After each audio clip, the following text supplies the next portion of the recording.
No lo entiendo. No hacéis más que lamentaros porque no soportáis estar aquí y no obstante ninguno de vosotros tiene los suficientes redaños para marcharse. ¿Pero qué creéis? ¿Que estáis locos o algo por el estilo?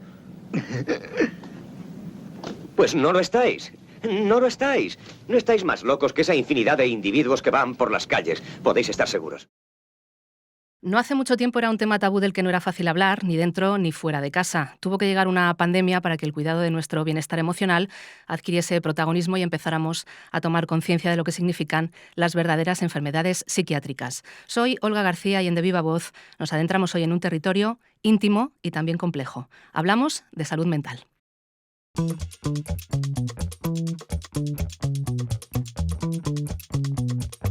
De Viva Voz, el podcast de la Universidad de Alcalá. Juanjo Becerra, ¿qué tal todo? Buenos días. Tenemos hoy un invitado al que queríamos recibir hacía tiempo ya y cuya presencia además hemos podido disfrutar en numerosas ocasiones en las últimas semanas. Fíjate, decías tú, hablamos hoy de salud mental y el tema es tan interesante, está tan en boga y estamos reflexionando todos tanto sobre salud mental que parece que lo importante del día de hoy es el tema. Y es verdad, el tema es muy importante.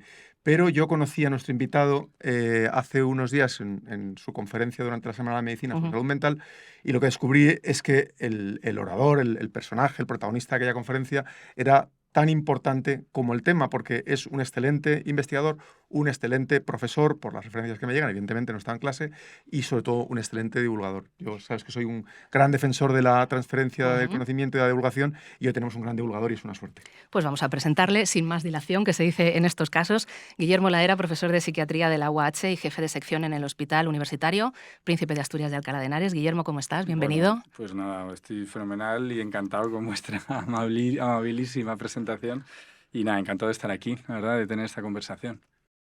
Si pensara con claridad, Leonard, podría decirte que estoy luchando sola y envuelta en la oscuridad y que solo yo conozco, solo yo comprendo mi propio estado. Y tú dices que vives con la amenaza de mi extinción. Leonard, yo también vivo con ella. Prácticamente recién salido del horno está tu último libro, Las palabras de la bestia hermosa. En él describes 7 casos, 7 enfermedades a través de la historia de los pacientes. La idea de ponernos cara a cara ante esas realidades es concienciar sobre las enfermedades mentales, ¿no? Sí, o sea, básicamente el objetivo, la idea que yo tenía al escribir el libro era que yo veía un desfase entre la imagen que se tiene de la psiquiatría, de los pacientes psiquiátricos, de los propios psiquiatras y la realidad del día a día, que yo llevo 24 años más o menos ejerciendo la profesión. Entonces me parecía que era útil, creo, a la sociedad, a los pacientes, a los familiares, a las personas que se interesan por el tema de la enfermedad mental, el que, bueno, pues un psiquiatra cuente un poco cómo son esas enfermedades, cómo empiezan, qué factores de riesgo hay, cómo evolucionan, qué tratamientos damos, porque a veces hay, bueno, pues un cliché, ¿no? Del psiquiatra que solo dan pastillas, por ejemplo, es muy extendido. Bueno, pues intento revertir un poquito ese estereotipo, ¿no?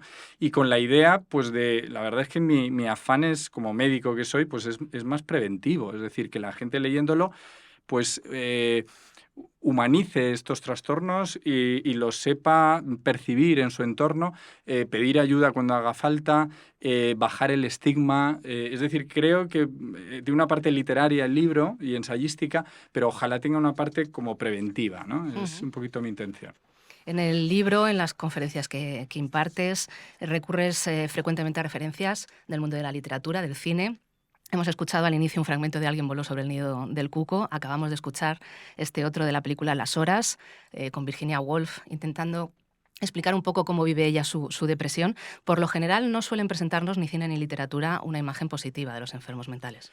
No, de los enfermos mentales y de los psiquiatras, ¿no? Ambas cosas, ¿no? Podríamos ir primero uno y luego otro. Por ejemplo, los psiquiatras, el estereotipo del psiquiatra loco, que sale mucho, ¿no? El gabinete del doctor Caligari, es de principios del siglo XX.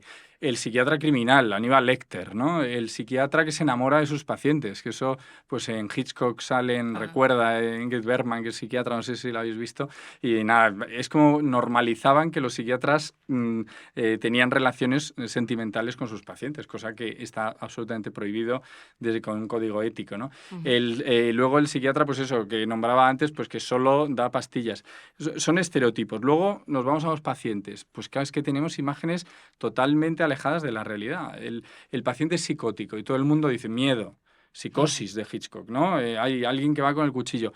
En realidad, el terror lo tiene el propio paciente. Por eso yo he querido utilizar la referencia del show de Truman, porque me parece que es un delirio contado en primera persona, desde dentro, ¿no? Una persona que de repente le hacen un montaje a su alrededor y está sorprendido, perplejo, ¿no? Y aterrorizado. Es decir, el terror normalmente no lo deberíamos tener nosotros del paciente psicótico. En algún caso hay, ¿no? Pero en general tenemos que empatizar más con el terror y el asombro de la experiencia psicótica, ¿no? O por poner otro ejemplo, el TOC, que en el cine sale como algo cómico, algo, bueno, una persona maniática, ¿no? La película de Jack Nicholson, alguna obra de teatro, ¿no? Nos reímos, ¿no? Mira, es que este tiene TOC. Claro, el TOC. Yo cuento, hay un caso que su vida se pulverizó por un TOC severo, ¿no? O sea, es una enfermedad seria.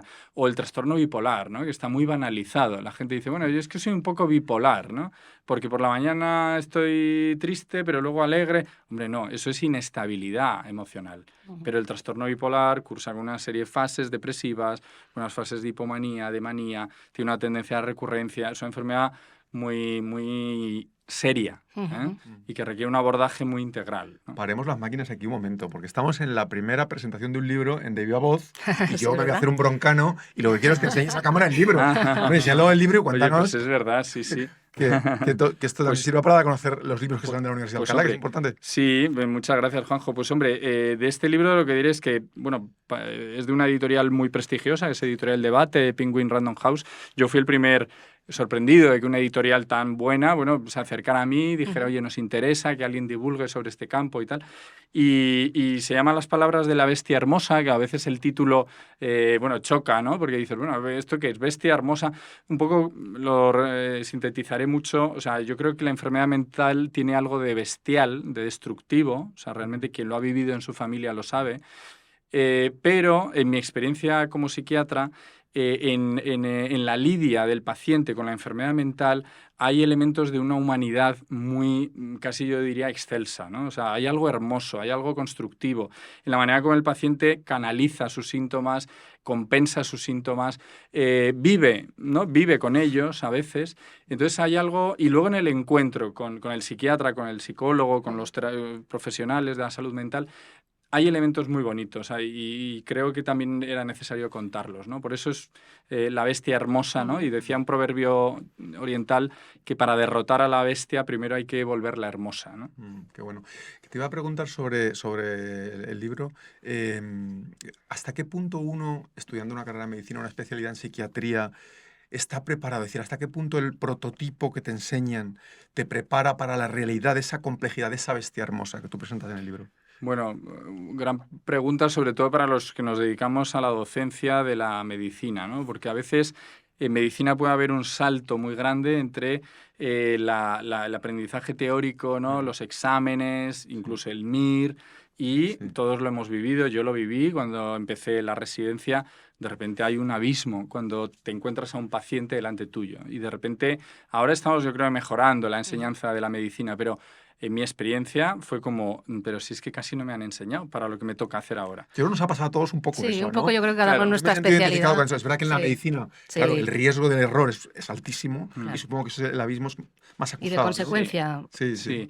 Ahora hay un horizonte muy interesante, ya que dices esto, Juanjo, con el terreno de la simulación. O sea, yo creo que esto que tú dices de, joder, en los médicos tenéis poco margen de error. Claro, nosotros hemos aprendido viendo pacientes. Entonces, claro, a veces uno dice, uy, pues un pequeño error, el daño que has podido cometer, ¿no? Pero ahora el campo de la inteligencia artificial, de la simulación, de la realidad virtual, yo creo que puede reconfigurar el aprendizaje de la medicina, porque expondremos al alumno a condiciones muy parecidas a las reales. Ajá. De hecho, bueno, en medicina en sexto tenemos un examen que se llama el ECOE, que basado en la simulación y que tiene que ver, es un inicio de lo que estoy contando, ¿no? Pero yo creo que eso tiene un desarrollo en los próximos años muy interesante, ¿no? Y aún así el golpe es grande, decía. Es decir, enfrentarte a esos enfermos, aprendes todos los días con ellos. Hay cosas que no estaban en los libros. Sin duda, o sea, es que cada paciente te hace aprender. Yo realmente ha sido muy enriquecedor y está siendo enriquecedor el contacto con los pacientes. Yo siempre lo digo, o sea, tú coges una enfermedad, la esquizofrenia, no hay dos esquizofrenias iguales. Es un error decir, bueno, otro trastorno bipolar. No, es lo que trato de decir, que más allá de la enfermedad está la persona, está el sujeto, con su biografía, su contexto, su familia, sus aficiones. Claro, el médico tiene que interesarse por ello, porque al final tienes que, al enfermo no solo tienes que ver los déficits y los síntomas, sino que tienes que ver sus recursos, porque con esos recursos va a salir adelante, ¿no? Contextualizar, ¿no? Ese caso. Claro, contextualizar y sacar lo positivo, lo sano que tiene, ¿no? Vincularte a través de lo sano, ¿no? Oye, tú pones mucho de ti en ese libro, sé que cuentas la historia de tu padre ahí, la incluyes, y quiero sacar esa excusa para que me hables de eso, pero también la salud mental del que cuida de la salud mental, ¿cómo va ese tema? Claro, bueno, gran tema. Yo, efectivamente, en un capítulo hablo, ¿no? Bueno, de una manera contenida, ¿no? Porque tampoco es una exhibición ahí personal, autorrevelación, pero sí que cuento una experiencia de una depresión importante que tuvo mi padre, y además que también era profesor de universidad, ¿no? Y bueno, yo creo que la gente de nuestro ámbito, pues a lo mejor algunos pasajes pueden serles de interés, ¿no? Y lo que quería era que si yo hablo de, digamos, el alma, ¿no? Por decirlo de alguna manera, con esa metáfora, ¿no? De los pacientes, de ese elemento como único que tienen, singular, propio, ¿no?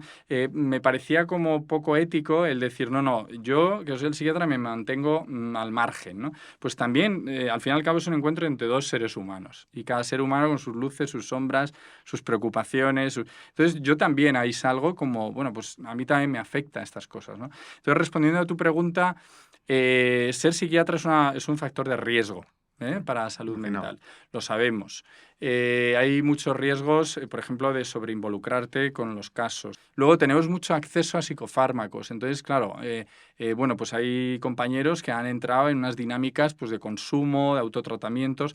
Entonces, bueno, hay que estar muy vigilante, hay que hacer mucha supervisión de casos. Esto es una técnica muy útil, que es que tener, bueno, pues un compañero o pues un maestro o alguien que sepa y tal, pues bueno, poder contar los casos que uno tiene, las dificultades, y eso ayuda un poco a regular estas dificultades. Tener un soporte, ¿no? Un soporte, ¿no? Y el trabajo en equipo, ¿no? No estar solo ante el peligro. ¿Un libro como este descarga en ese sentido? Es decir, contar esas historias que te descarga toda esa... Sí, a ver, yo, fíjate, mi experiencia más que de descarga y tal es, bueno, ojalá hayamos contribuido, ¿no? O sea, yo, la sensación con este libro es, bueno, vamos a intentar a ver si de esto sale algo positivo, ¿no?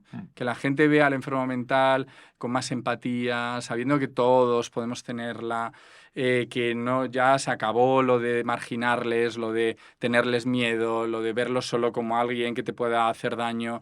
Si es que puede ser tu hermano, es que tu hijo adolescente puede tener... es que la vida es así, es muy impredecible, ¿no?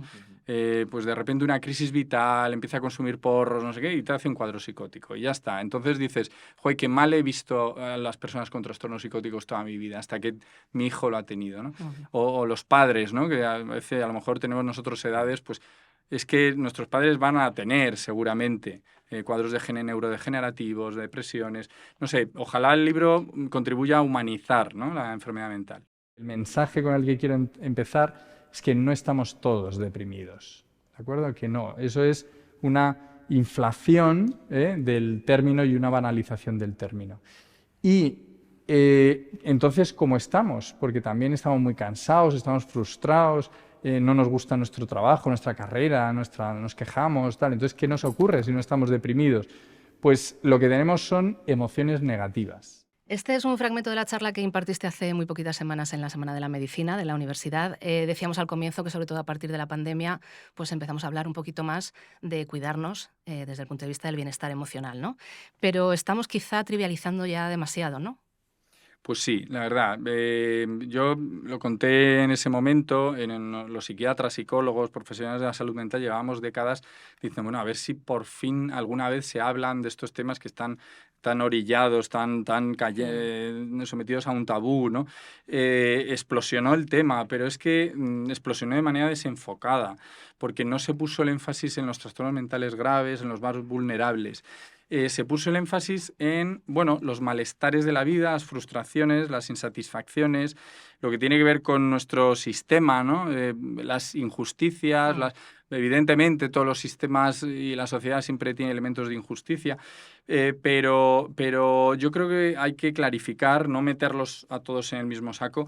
Y luego con el tema de los malestares, pues yo creo que hay como dos niveles, ¿no? O sea, uno, evidentemente que tenemos que trabajar entre todos para que la sociedad sea más justa, funcione mejor, las condiciones de vida sean más humanas. Es un nivel importante. Si mejoramos las condiciones, mejora nuestra salud mental. Pero en paralelo tenemos que analizar y, aunque sea duro, ver nuestros mecanismos de resiliencia, porque la historia de la humanidad ha sido bastante difícil, tenemos que asumirlo.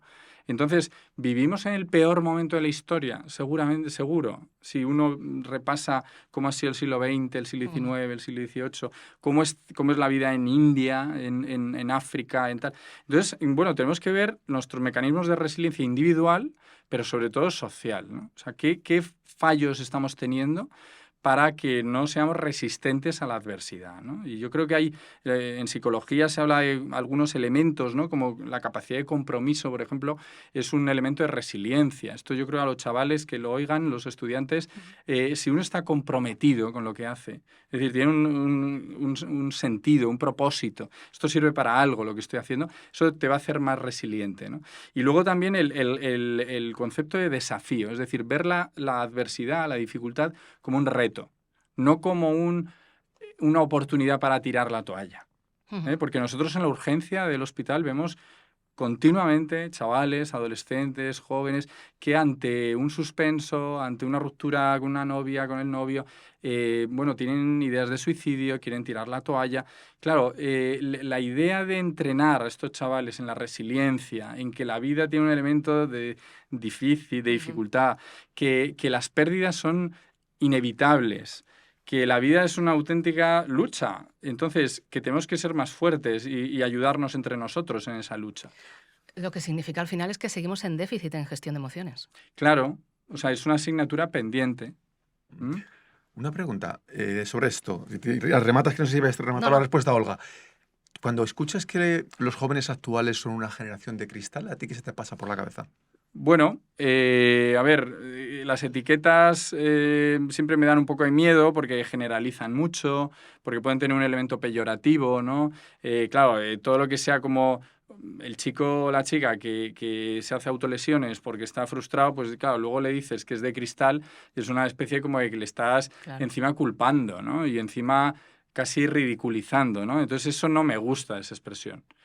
Pero entiendo que en clave constructiva tengamos que decir, tenemos que mejorar nuestra resiliencia y prepararnos para la adversidad. No podemos estar con los dedos cruzados diciendo que no me ocurran cosas malas. Tenemos que mejorar nuestros mecanismos de decir, bueno, sí que hay conflicto, sí que hay dificultad, pero vamos a poder con ello. Si estamos más unidos también, ¿eh? Porque hay otro tema que hoy no va a dar tiempo seguramente, pero la crispación, la polarización, eso no nos ayuda, eso nos hace más débiles. Tenemos otro podcast. Redes sociales. Otro podcast con Guillermo Ladera hablando de polarización. Me interesa, compradísimo ya. Venga, para el próximo. Lo anotamos en la agenda. Sí, sí. Yo te iba a preguntar, tú hablaste el otro día en la conferencia también, a mí me interesó mucho, porque compartíamos alguna lectura por ahí, el tema de la raíz biológica de nuestro comportamiento, ¿no? Decías cosas como que si sentimos asco es porque lo hemos necesitado para llegar aquí. Si sentimos tristeza, y ponías ejemplo de pingüinos, de primates, etcétera, es porque esas emociones nos ayudan para algo, ¿no? Y es ver de otra manera emociones que a priori consideramos negativas. Me pareció muy interesante. Es que la mente humana es tan compleja que no se puede mirar desde una sola perspectiva. Y históricamente se ha tendido a mirarla solo desde una perspectiva. Es decir, además con una especie de ley del péndulo. Es decir, en los años 80 y 90 del siglo XX, todo fue esto que se llamó el biologicismo. Eso es. Entonces el cerebro, al fin y al cabo, la mente era todo sube y baja en neurotransmisores, ¿no? Es que te baja la serotonina, dopamina, tal. Claro, era tan simple ese modelo, era tan además alejado de la realidad, de la complejidad de la mente, ¿no? O sea, cualquier neurocientífico se reía de esas explicaciones tan un poquito bobas, ¿no? Pero luego es que nos vamos a la ley del péndulo y aparece que todo se debe a lo social, ¿no? Entonces, como una especie de fobia hablar de cerebro, neurociencia y tal. Entonces, el reto es ser capaz de integrar ambas miradas y ver que están, no solo que hay que tener en cuenta ambas, sino que están interrelacionadas. Entonces, por ejemplo, en los trastornos mentales, que es en lo que el libro me pongo el foco, hombre, ¿cómo no va a ser importante la parte hereditaria, genética, si lo vemos en los estudios? Unas tasas de heredabilidad muy altas. ¿Eso quiere decir que no, que todo está determinado, que el ambiente no cuenta para nada? Hombre, no. Es decir, el ambiente es muy importante, además por pequeño que sea nuestro margen, es el que podemos utilizar para prevenir, con lo cual nunca vamos a negligir, a minimizar la importancia del ambiente, el apego, los padres, eso es el elemento preventivo número 1 para el trastorno mental. Pero no es necesario negar el hecho biológico de los trastornos, ¿no? Uh-huh. Hablábamos entre nosotros ayer intentando preparar esta conversación, esa dualidad que existe también un poco entre psicólogo y psiquiatra. Hablábamos de que al final terminas banalizando las enfermedades mentales en contraposición con el bienestar emocional o la gestión de emociones. Psicólogo, psiquiatra, a veces también no sabemos muy bien a quién dirigirnos, ¿no?